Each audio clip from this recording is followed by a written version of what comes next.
भक्तों, चाहे मर जाना, पर सावन में ये 5 गलती भूल कर भी मत करना। चाहे आपके आगे मौत ही क्यों न खड़ी हो, लेकिन सावन में ये 5 बुरे काम मत करना। पूरे सावन सोमवार का लाभ नष्ट हो जाएगा। और सावन में बैंगन क्यों नहीं खाते, सावन व्रत में क्या क्या खाना चाहिए भक्तों, सावन में हल्दी से क्यों बचा जाता है, और सावन सोमवार का व्रत ये 3 महिलाएं क्यों नहीं रख सकती, ये सभी बातें आज हम इस सावन की इस वीडियो में बताएंगे। लेकिन उससे पहले कमेंट बॉक्स में भगवान शिव जी का जयकारा लगाते हुए हर हर महादेव जरूर लिखें, लाइक जरूर करें। भगवान शिव जी की भक्ति का यह सफर बहुत ही अद्भुत है, इसलिए इस वीडियो को एक पल के लिए भी छोड़कर मत जाना, क्योंकि शास्त्रों में लिखा है कि अधूरी जानकारी हमेशा सर्वनाश का कारण ही बनता है। भक्तों, वर्ष 2026 में सावन का पावन महीना 30 जुलाई दिन गुरुवार से प्रारंभ होकर 28 अगस्त तक रहेगा। ये महीना भगवान शिव जी और माता पार्वती की उपासना के लिए अत्यंत शुभ और मंगलकारी माना जाता है। इस वर्ष सावन के दौरान कुल 4 सोमवार व्रत पड़ रहे हैं, जिनका विशेष धार्मिक महत्व है।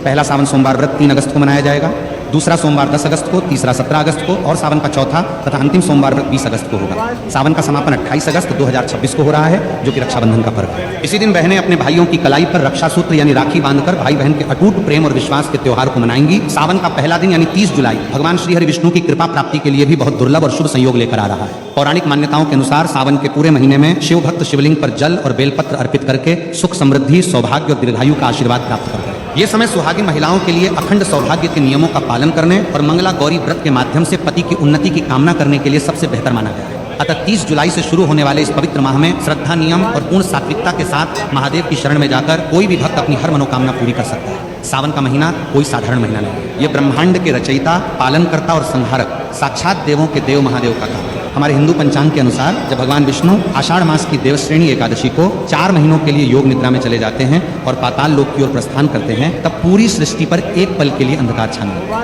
उस समय ब्रह्मांड को विनाश से बचाने के लिए महादेव स्वयं इस सृष्टि का पूरा कार्यभार अपने हाथों में लेते हैं। इस साल सावन की शुरुआत एक बेहद अद्भुत, दुर्लभ और तांत्रिक संयोग के साथ हो रही है। इस बार जितने भी सावन सोमवार पियारे रहे हैं, वे सभी अपने आप में तंत्र मंत्र और अघोर शक्तियों को समेटे हुए हैं। शास्त्रों में लिखा है कि सावन के सोमवार का व्रत रखने से इंसान के 7 जन्मों के संचित पाप भस्म हो जाते हैं।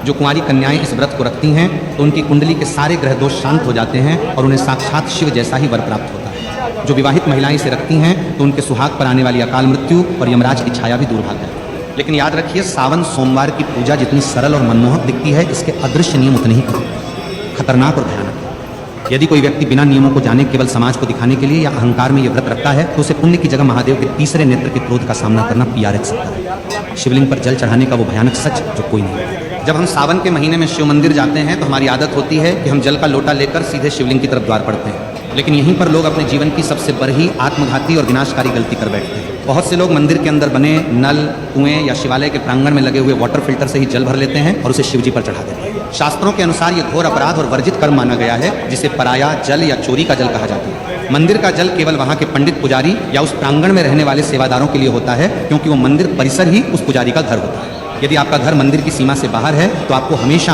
अपने घर की रसोई से, अपने घर के मटके या शुद्ध जल पात्र से तांबे, चांदी या पीतल के लोटे में जल भरकर ही मंदिर जाना चाहिए। इसके पीछे का सबसे बड़ा आध्यात्मिक और वैज्ञानिक रहस्य यह है कि जब आप अपने घर से जल लेकर पैदल या किसी माध्यम से शिव मंदिर की ओर निकलते हैं तो रास्ते भर आपके घर की नकारात्मक ऊर्जा, आपके परिवार की बलाएं, पितरों का कष्ट और आपके शरीर की बीमारियां उस जल के भीतर समाने लगती हैं। वो जल आपके सारे कष्टों को अपने भीतर सोख।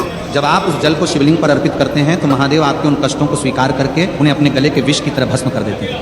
लेकिन यदि आप मंदिर का ही जल लेकर वहीं चढ़ा देंगे तो आपने अपने घर का कोई कष्ट महादेव को सौंपा ही नहीं। आपकी वो यात्रा अधूरी रह गई और उस पूजा का फल शून्य हो गया। शिवलिंग के गिरते जल के चमत्कारी और डरावने फायदे। शिवलिंग पर जब जल की अखंड धारा गिरती है तो वह शिवलिंग के नीचे बनी जलहरी से होते हुए एक निश्चित दिशा में बह जाती है। शास्त्रों में उस बहते हुए जल को साक्षात अमृत और शिव की अलौकिक ऊर्जा का महापुंज माना गया है। पहला कर नियम यह है कि जब आप जल चढ़ा लें तो उस जलहरी से बाहर बहते हुए जल को कभी भी भूलकर लांघना नहीं चाहिए, क्योंकि वो ऊर्जा इतनी तीव्र और तांत्रिक होती है कि यदि कोई साधारण इंसान उसे लांघता है तो उसके शरीर का चक्र बिगड़ सकता है और उसका मानसिक संतुलन तक हिल सकता है। लेकिन शास्त्र कहते हैं कि उस गिरते हुए जल को किसी मुसाफिर या भक्त को थोड़ा सा अपने पात्र में रोक लेना चाहिए। उस जल को अत्यंत पवित्र और चमत्कारी मानकर अपने घर ले आना चाहिए।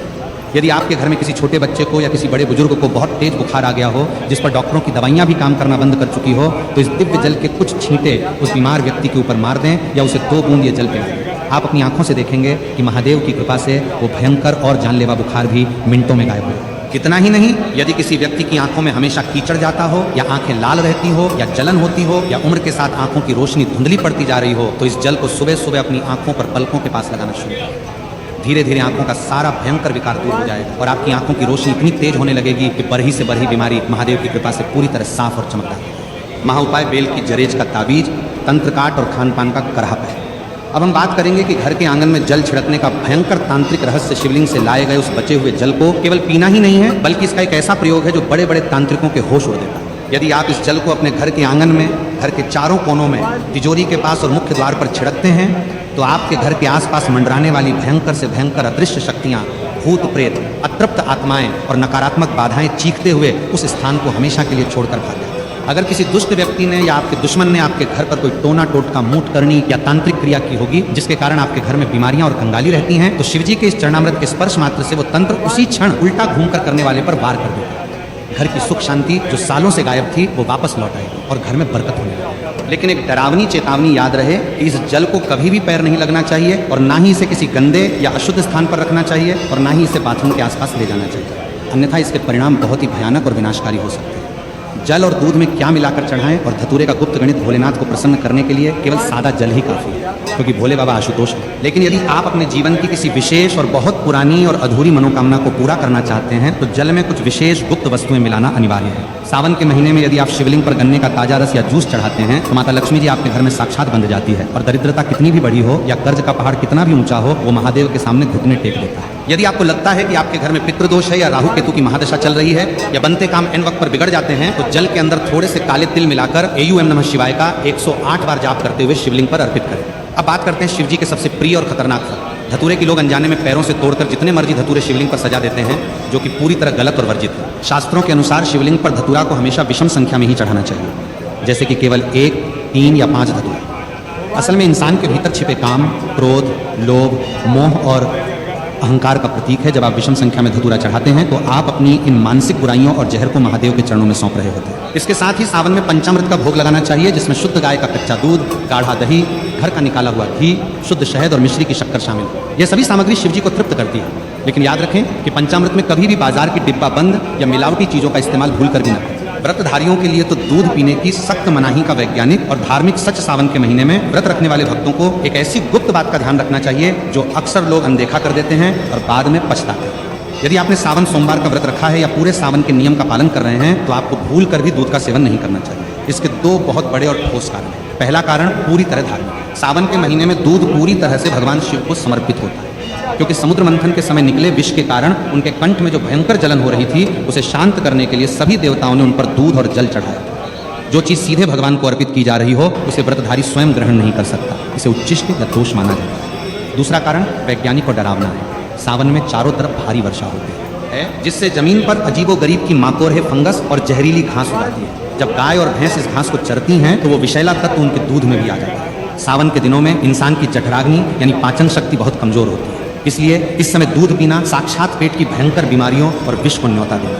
ये दूध केवल छोटे बच्चों, असहाय बुजुर्गों या भयंकर रूप से बीमार लोगों को ही दिया जाना चाहिए, क्योंकि उनके जीवन की रक्षा के लिए शास्त्रों में विशेष छूट है। एक स्वस्थ व्रतधारी अगर सावन में दूध पीता है तो उसका व्रत तत्काल प्रभाव से दूषित और खंडित हो जाता है। कुत्तू के आटे का डरावना सच की है मकोर है और व्रत टूटने का भय।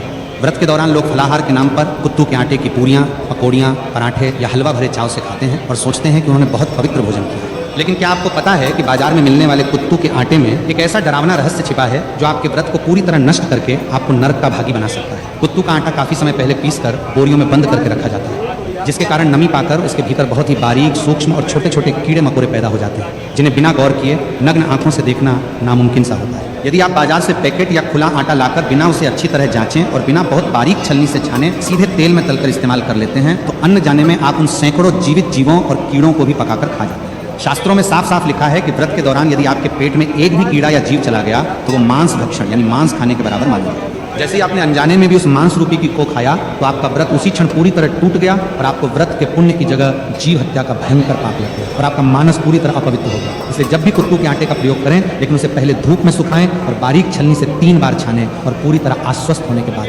व्रत में नमक के नाम पर केवल और केवल शुद्ध सेंधा नमक का ही प्रयोग होना चाहिए। साधारण समुद्री नमक का एक दाना भी व्रत को नष्ट कर देता है। बेल के पैरे की छड़ का ताबीज और अदृश्य शक्तियों का परछाई नाश सावन के महीने में बेल पत्र का महत्व तो बच्चा बच्चा जानता है, लेकिन बेल के पैर की जरज में जो तांत्रिक, सुरक्षात्मक और अलौकिक शक्तियां होती हैं उसके बारे में कोई नहीं जानता। सावन के किसी भी सोमवार को सुबह सूर्योदय से पहले उठकर स्नान करके बेल के प्राचीन वृक्ष के पास जाएं, वहां धूप दीप जलाकर प्रार्थना करें और उसकी जड़ का एक छोटा सा टुकड़ा कुल्हार ही या लोहे से नहीं बल्कि लकड़ी या हाथ से प्यार से तोड़ कर लें। उस टुकड़े को गंगा जल और गाय के कच्चे दूध से धोकर पहले शिवलिंग पर स्पर्श कराएं और फिर उसे महादेव का प्रसाद मानकर वापस लें। इसके बाद उस चको, चांदी, तांबे या पीतल के किसी ताबीज के अंदर भरकर काले या लाल धागे की मदद से अपने गले में या दाहिनी बाजू पर बांध लें। ये कोई साधारण लकर ही नहीं रह जाता, ये साक्षात महादेव का त्रिशूल और सुरक्षा कवच बन जाता है। इस ताबीज को पहनने के बाद दुनिया का कोई भी ओझा तांत्रिक, कोई भी बुरी नजर, मूठ, भूत, प्रेत, डाकनी, शाकनी या हवा में घूमने वाली नकारात्मक शक्ति आपके आसपास भी नहीं बिठा सकती। यदि आपको रात में डरावने सपने आते हैं, अचानक छाती पर वजन महसूस होता है या आपको लगता है कि आपके ऊपर किसी ने कुछ टोना कर दिया है, तो ये JRH उस पूरी बला को अपने भीतर सोख ले। इसे पहनने के बाद आपका रुका हुआ कारोबार, आपकी नौकरी और आपका जीवन बहुत तेजी से सफलता की ऊंचाइयों की ओर बढ़ने लगे। वैवाहिक जीवन के करे प्रतिबंध वर्जित कर्म और महादेव की परीक्षा के संकेत और पतितप के रिश्ते का वह करवा सच जिससे व्रत सफल या निष्फल होता है, भगवान शिव और माता पार्वती इस पूरी सृष्टि के सबसे पहले, सबसे आदि और सबसे आदर्श पतिपत्नी है। इसलिए सावन के व्रत में पतित के आपसी व्यवहार और मानसिक पवित्रता का बहुत गहरा और सीधा संबंध है। जो पतित सावन के महीने में या विशेषकर सोमवार के व्रत के दिन आपस में गाली गलौज करते हैं या एक दूसरे को नीचा दिखाते हैं, ताने मारते हैं या आपस में भयंकर लड़ाई झगड़ा और क्लैश करते हैं, उन्हें सावन का व्रत रखने का कोई अधिकार नहीं। यदि ऐसी अशांत स्थिति में आप भूखे रहकर व्रत रखते भी हैं तो महादेव आपके उस व्रत को कभी स्वीकार नहीं करते। आपका भूखा रहना केवल एक शारीरिक प्रताड़ना और नाटक बनकर रह जाता है और आपके पुण्य की सारी ऊर्जा उसी क्षण नष्ट हो जाती है। शास्त्रों के अनुसार देवी देवता हमेशा पति के प्रेमपूर्ण जोड़े की सामूहिक सकारात्मक और ऊर्जा से ही प्रसन्न होता है। यदि आपका पति आपसे प्यार से बात करके या आपकी सहमति से आपको खुश रखकर किसी काम के सिलसिले में नौकरी पर या विदेश गया है, तो पत्नी घर पर रहकर पूरी निष्ठा से व्रत रख सकती है। लेकिन यदि दोनों के बीच भयंकर क्लेश हुआ है, पत्नी रोते हुए और पति को गाली देते हुए अपने मायके जाकर बैठ गई है और वहां सावन का व्रत रख रही है, तो वो व्रत पूरी तरह निष्फल है। कोर्ट मैरिज और अधूरी शादी वाली महिलाओं के लिए शास्त्रों का करह निषेध आज के आधुनिक और पाश्चात्य युग में बहुत से युवा कोर्ट में जाकर कागजों पर दस्तखत करके शादी कर लेते हैं और समाज में उसे ही अपना पूरा विवाह मान लेते हैं। लेकिन सनातन शास्त्रों, वेदों और हिंदू धर्म के अनुसार कोर्ट मैरिज एक पूरी तरह अधूरा और केवल कानूनी विवाह है। धार्मिक नहीं, जब तक पवित्र अग्नि को साक्षी मानकर वैदिक मंत्रोवार के बीच कन्यादान और 7 फेरे नहीं लिए जाते, तब तक वो विवाह आध्यात्मिक रूप से पूर्ण नहीं माना जाता। शास्त्रों के अनुसार ऐसी अधूरी शादी वाली महिलाओं को सावन का मुख्य और कर व्रत रखने से बचना चाहिए, क्योंकि जब तक विवाह के 7 फेरे पूरे नहीं होते तब तक महिला को अपने पति के आधे पुण्य की प्राप्ति नहीं होती और ना ही वो धार्मिक रूप से अर्धांगिनी कहलाती है। यदि ऐसी महिलाएं व्रत रखना चाहती हैं तो उन्हें पहले विधिवत रूप से भगवान शिव और माता पार्वती जी के सामने 7 फेरे या विवाह की रस्में पूरी करनी चाहिए, तभी उनका व्रत पूर्ण रूप से फलदायी माना जाएगा और उन्हें सौभाग्य की प्राप्ति होगी। कुंवारी कन्याओं और विवाहित महिलाओं के लिए शिवलिंग स्पर्श का रहस्यमय नियम सावन के महीने में कुंवारी कन्याएं मनचाहा और संस्कारी वर पाने के लिए और शादीशुदा महिलाएं अपने पति की लंबी उम्र तथा अखंड सौभाग्य के लिए व्रत रखती हैं। लेकिन यहाँ भी एक बहुत बड़ा और सख्त नियम है जिसे हर महिला को जानना बेहद जरूरी है।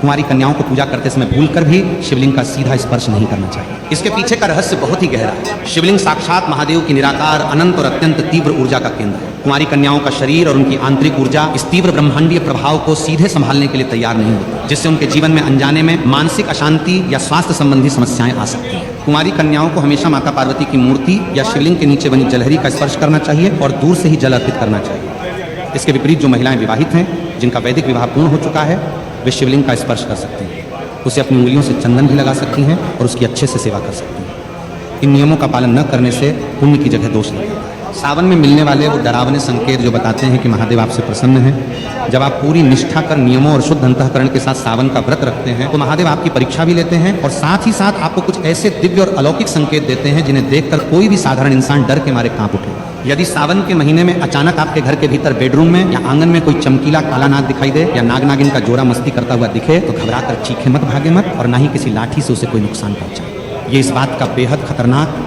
अचूक और साक्षात संकेत है कि स्वयं महादेव के गण आपके घर की सुरक्षा करने आ चुके हैं। इसका मतलब है कि आपकी भक्ति पूर्ण रूप से सफल हो चुकी है और आपकी कोई बड़ी अधूरी मनोकामना बहुत जल्द पूरी होने वाली है। इसी तरह यदि सावन के दिनों में अचानक आपके घर के मुख्य द्वार पर कोई भूखी गाय आ जाए या साक्षात नंदी महाराज आकर खड़े हो जाएं और अपनी पूंछ हिलाएं तो समझ जाइए कि महादेव स्वयं नंदी पर सवार होकर अदृश्य रूप में आपके दुखों का अंत करने आए। आपको तुरंत भागकर उन्हें हरी घास, गुड़ या शुद्ध भोजन कराना चाहिए और उनके माथे पर कुमकुम का तिलक लगाना चाहिए। सावन के महीने में किसी प्राचीन शिव मंदिर के भीतर अचानक दीवार पर छिपकली का रेंगते हुए या आपके सामने गिरते हुए दिखना भी बहुत ही दुर्लभ और शुभ संकेत माना जाता है। ये अचानक होने वाले धन, आगमन और कर्ज मुक्ति का अचूक प्रतीक है। भीमराज और काली मधुमक्खी का रहस्यमय और तांत्रिक आगमन सावन के महीने में कई बार हमारे घरों में काले रंग का एक बरहा सा उड़ने वाला जीव आता है, जिसे ग्रामीण भाषा में कुछ लोग भीमराज कहते हैं या काली परही मधुमक्खी यानी भंवरा कहते हैं। इसकी गूंज बहुत तेज होती है। यदि ये जीव अचानक आपके घर में आकर कानों के पास गूंजने लगे या आपके पूजा घर में रखे दीपक के आसपास चक्कर काटने लगे तो डर कर उसे मारेंगे। यह साक्षात माता दुर्गा के ब्राह्मणी रूप के आगमन का संकेत है। शास्त्रों में भंवरे और काली मधुमक्खी को माता ब्राहरी और माँ दुर्गा का दूत माना गया। इसका घर में आना इस बात का अकाट्य प्रमाण है कि आपके घर पर जो भी भयंकर तंत्र मंत्र मूठ नजर दोष या अलावला मंडरा रही थी, उसे माता दुर्गा के दूतों ने स्वयं भस्म कर दिया और अब आपके घर में सुख समृद्धि वैभव और असीम शांति का वास होने लगा। महादेव को 56 भोग या सोने चांदी के बर्तनों की आवश्यकता नहीं है, वे तो केवल सच्चे भाव और जल के भूखे हैं। लेकिन जब आप अपनी श्रद्धा से उन्हें भोग लगाते हैं तो आपको शास्त्रों में लिखी सही विधि का पता होना चाहिए। सावन में शिवजी को कभी भी बाजार की मिलावटी, केमिकल युक्त या खोए की कृत्रिम मिठाइयों का भोग न लगाएं। यदि आप बर्फी का भोग लगाना चाहते हैं तो वो घर पर शुद्ध दूध से बनी खोए की होनी चाहिए और भूलकर भी उसमें चांदी का वर्क नहीं लगा होना चाहिए, क्योंकि चांदी का वर्क बनाने की प्रक्रिया में कई बार अशुद्ध और वर्जित चीजों का प्रयोग होता है जो महादेव को क्रोधित कर सकता है। शिवजी को दही का भोग लगाना अत्यंत शुभ माना गया है। खासकर सावन के तपते और उमस भरे मौसम में दही पूरी तरह से ताजा होना चाहिए। खट्टा खमीर उठा हुआ या बासी दही शिवलिंग पर चढ़ाने से घर में क्लेश और बीमारियां बढ़ती हैं। पंचामृत बनाते समय दूध, दही, घी, शहद और मिश्री को एक निश्चित पवित्र अनुपात में मिलाएं और उसे तांबे के बर्तन में कभी न रखें। तांबे के पात्र में दूध या दही रखने से रासायनिक प्रतिक्रिया होती है और वो पंचामृत जहर के समान एसिडिक हो जाता है, जिससे शिवलिंग पर चढ़ाना पाप। पंचामृत के लिए हमेशा पीतल, चांदी, कांसे या मिट्टी के पवित्र पात्र का ही प्रयोग करें। समुद्र, मंथन और हल्लाहल विष की वो पौराणिक कथा जिससे कांप उठी थी। पूरी सृष्टि सावन के इस पावन अलौकिक और डरावने एपिसोड के अंत में आइए सुनते हैं वो अमर पौराणिक कथा जिसे सुने या पढ़े बिना सावन का कोई भी व्रत, सोमवार की पूजा या उपवास कभी पूरी तरह फलदायी नहीं हो सकता। सतयुग के दौरान जब देवताओं और असुरों के बीच अमृत की चाह में ऐश्वर्य और अमृत प्राप्ति के लिए क्षीर सागर में समुद्र मंथन किया जा रहा था, तब मंदराचल पर्वत को मखानी और नागराज वासुकी को रस्सी बनाया गया था। एक तरफ देव थे और दूसरी तरफ दानव मंथन की उस तीव्र और भयंकर प्रक्रिया से अचानक समुद्र के भीतर से एक गहरा, काला, खौफनाक और अत्यंत विनाशकारी धुआं निकलने लगा। ये कोई साधारण धुआं नहीं, ये साक्षात हलाहल नाम का महाविष था, जो ब्रह्मांड का सबसे खतरनाक जहर था। उस विष की गर्मी और जहरीली लपटें इतनी खतरनाक थीं कि तीनों लोगों के प्राणी तरह तरफ कर मरने लगे। देवताओं के मुकुट पिघलने लगे, वनस्पति सूखने लगी और असुरों का दम घुटने लगा और पूरी सृष्टि